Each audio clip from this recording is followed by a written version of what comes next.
allez bien. On se retrouve enfin dans cette vidéo que ça fait un petit moment que je dois tourner, qui concerne le métier d'accompagnante parentale et périnatale et la reconversion d'infirmière à accompagnante parentale et périnatale, que je dois vous faire depuis un moment, parce que j'ai reçu énormément de messages concernant ce métier. Donc ça fait maintenant un an, donc l'année dernière, début juillet, que j'ai créé mon entreprise et que je me suis installée en tant qu'accompagnante parentale et périnatale. Je vais dire APP pour que ce soit plus rapide. Donc ça fait depuis un an que je suis APP/infirmière, je vais vous expliquer. Et donc je reçois très régulièrement plein de questions sur ce métier et sur la reconversion.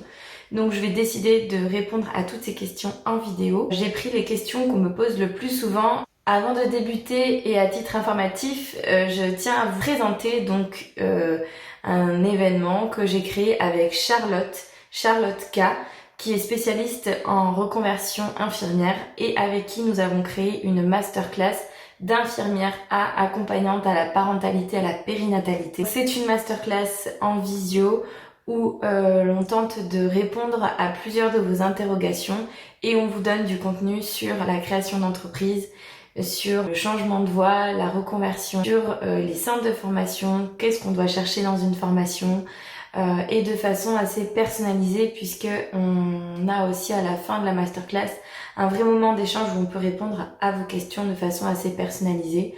Donc c'est une masterclass qui est dédiée aux infirmières qui veulent se reconvertir ou faire évoluer leur pratique vers un accompagnement parental et périnatal en entrepreneuriat. On a déjà réalisé 4 masterclass, entre 10 et 15 infirmières nous ont rejoints à chaque masterclass et nous allons sûrement en proposer une sur le mois d'août. Donc si vous êtes intéressés pour suivre cette masterclass, vous avez juste à m'envoyer un petit message. Donc je vais souvent faire un lien avec la masterclass et le contenu qu'on y propose, puisque le but de cette vidéo c'est pas de faire un copier-coller, mais plutôt de répondre aux questions de façon plus générale. Et la première question qu'on me pose très souvent, c'est par quoi je commence, comment on peut se lancer. Ça c'est une question qui va être très difficile à répondre en fonction des situations de chacune. Dans l'idée, pour se lancer, il y a des points importants. Il y a vraiment l'étude du projet, la réflexion sur le projet, savoir comment vous allez le réaliser,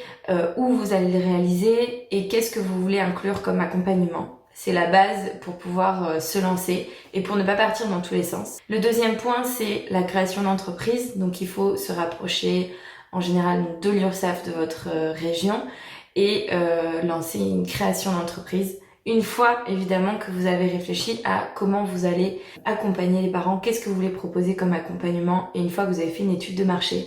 Ça, Charlotte en parle très bien dans la masterclass. Et l'autre point, c'est le point financier. C'est que comment se lancer, tout va dépendre de les aides que vous avez le droit. Est-ce que vous travaillez toujours à côté?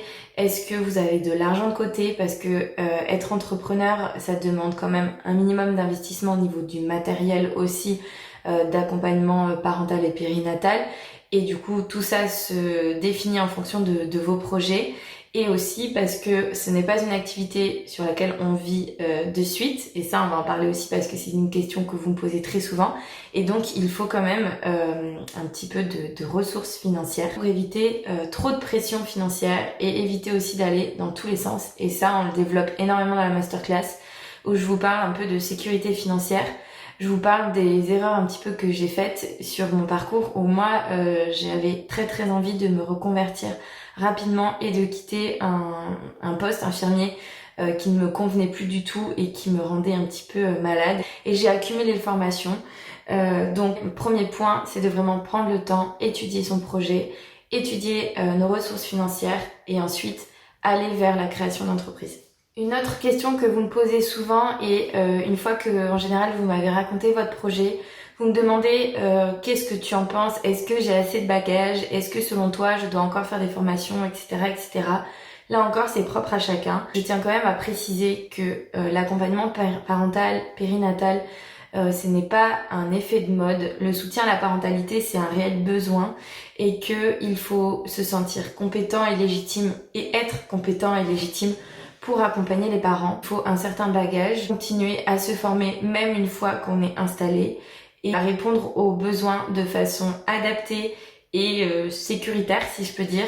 Ne pas dépasser ses compétences, savoir travailler en réseau avec d'autres professionnels pour pouvoir réorienter les parents vers des professionnels en qui on a confiance et qui, eux, peuvent répondre à certaines problématiques ou difficultés que les parents rencontrent de façon optimale. Il faut pas se sentir superwoman et savoir répondre à tout. Il faut avoir connaissance de ses limites et de ses compétences pour pouvoir accompagner de façon optimale. Et ça, c'est très très important. Donc, formez-vous au maximum avec des formations adaptées à vos besoins, à votre profession initiale.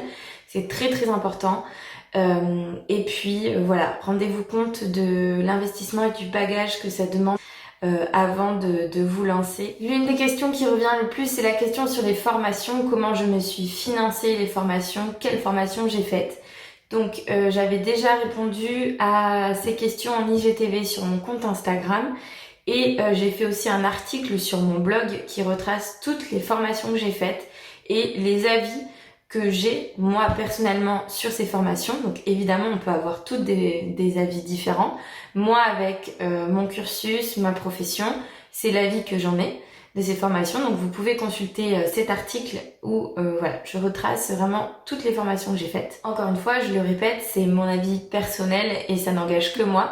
Et certaines personnes m'ont déjà dit avoir vraiment adoré des formations que moi j'ai un petit peu moins aimées. Ce qu'on voit dans la masterclass, c'est qu'est-ce qu'on repère sur un centre de formation, qu'est-ce qui est important de repérer. J'ai travaillé avec je me suis formée dans 3 centres de formation. Je vous amène un petit peu à vous poser des questions, qu'est-ce qui va être le mieux pour vous et le plus adapté pour vous. Est-ce que ça va répondre à tes besoins et aussi est-ce que ça va t'aider à faire un accompagnement que toi tu as envie de faire pour les parents. Ça, on le voit dans la masterclass, les éléments qui vont être intéressants, le prix aussi de la formation, avec le nombre de jours de formation, le contenu des formations. On pose des questions au centre de formation, on appelle, on leur demande voilà de spécifier certains termes, certains contenus, parce que des fois vous allez voir que les contenus des formations sont assez légers. Et donc, on va poser un maximum de questions. Il ne faut pas oublier que vous êtes client aussi d'une formation et que donc on doit vous apporter des réponses. Voilà, je trouve que c'est la base avant de se lancer et de payer une formation. Dernière question que j'avais envie de répondre en vidéo et qui vous brûle les lèvres à chaque fois, c'est est-ce que tu vis de cette activité ? La réponse après 1 an est non. Mais encore une fois, tout dépend de ce que vous avez comme objectif financier, de votre famille, de vos vies. Moi, mon activité ne me permet pas encore de répondre complètement à mes besoins. Donc, j'ai gardé en parallèle une activité d'infirmière, ce que je n'avais pas fait au début. Au début, j'ai vraiment voulu me lancer à 100%, me lancer ce challenge.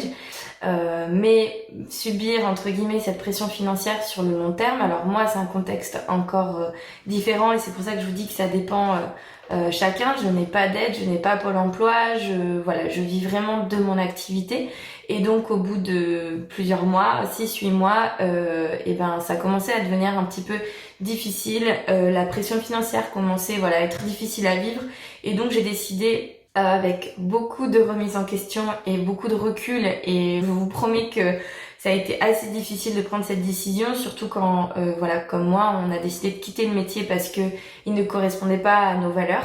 J'ai décidé d'y retourner en temps partiel, on va dire à mi-temps, par rapport à mon activité d'APP pour subvenir à mes besoins, un petit peu souffler, respirer, et ça c'est très important aussi. Se mettre la pression au début, pourquoi pas, ça nous permet de nous challenger, ça booste notre créativité. On a aussi vécu une année compliquée pour tous les entrepreneurs du monde, je pense. Et donc ça a boosté la créativité, ça a boosté l'envie et la motivation. Mais il y a un moment donné où j'ai pas quitté les services et quitté un emploi à temps plein d'infirmier pour finalement m'épuiser encore plus parce que toutes ces pressions financières ça fatigue et donc ça a été ma solution et ma réponse à cette fatigue accumulée, cette pression accumulée. J'ai pris pas un poste parce que du coup je reste assez libre dans mon planning. Je prends des vacations, je vais commencer un peu infirmière libérale quelques jours par mois, ce qui va me permettre d'avoir une pression financière en moins et de me consacrer à 100% mentalement à mon activité. Voilà, encore une fois, tout ça c'est propre à chacun. Il y a certaines de mes collègues APP qui n'en ont pas besoin, qui en vivent suffisamment, ça existe, qui n'ont pas besoin de continuer une activité infirmière, mais on est quand même nombreuses à garder cette double casquette. Il faut pas prendre ça comme un échec, il faut prendre du recul aussi sur cette situation. C'est pas grave, ça veut pas dire que ça n'arrivera jamais. Il faut laisser le temps au temps et aussi être bienveillant avec soi-même. Ce n'est que ce que je peux vous conseiller, de garder une activité à côté financière pour vous aider à acheter du matériel, investir dans la communication, dans des affiches, dans des flyers, des cartes de visite, etc. Tout ça, ça coûte quand même très très cher et on va vite vider nos économies, les sites internet, tout ça, ça coûte quand même assez cher. Donc il faut quand même une ressource financière et puis l'entretenir sur le long terme. Voilà, donc c'était une vidéo rapide pour pouvoir répondre vraiment aux 4 questions qu'on me pose le plus souvent, ce qui j'espère vous aura aidé et que voilà, vous pourrez consulter cette vidéo avant de m'envoyer des mails, même si je prends beaucoup de plaisir à vous lire. Vous êtes vraiment très nombreuses à m'envoyer des questions, il n'y a aucun souci, mais du coup vous avez un petit contenu en plus avant de m'envoyer un mail pour pouvoir voir si vous trouvez vos réponses dans cette vidéo. Encore une fois, c'est du cas par cas, on est tous différents, on a même dans nos métiers, selon les régions où vous vivez, selon votre parcours, on est tous différents sur ce qu'on ressent et dans la reconversion et dans le milieu de l'APP. Donc voilà, j'espère que j'aurai répondu à toutes vos questions. N'hésitez pas à me contacter par rapport à la masterclass. Et voilà, je reste disponible pour répondre à toutes vos autres interrogations. Je vous souhaite plein de courage dans vos reconversions et dans votre activité. Et je vous dis à très vite.